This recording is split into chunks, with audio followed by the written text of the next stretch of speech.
Check out the Silas Wood, Nispero or Sapodilla. Guys, I got this on a recent trip I took down to Lara Farms, and I'll leave a link so you can check out that other video that I did with Julian.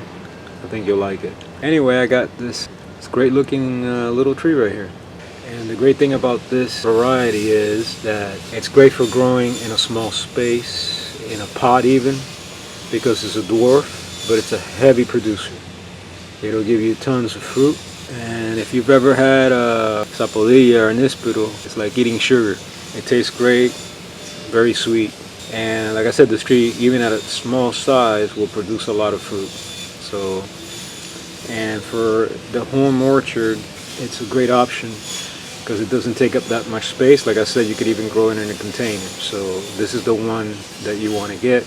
And looking forward to growing this tree and getting lots of fruit from it. So I'll leave a link too for you to get fruits or trees from Lara Farms. You can check out the link below, and you can check out his online nursery. Anyway, take care everybody. God bless.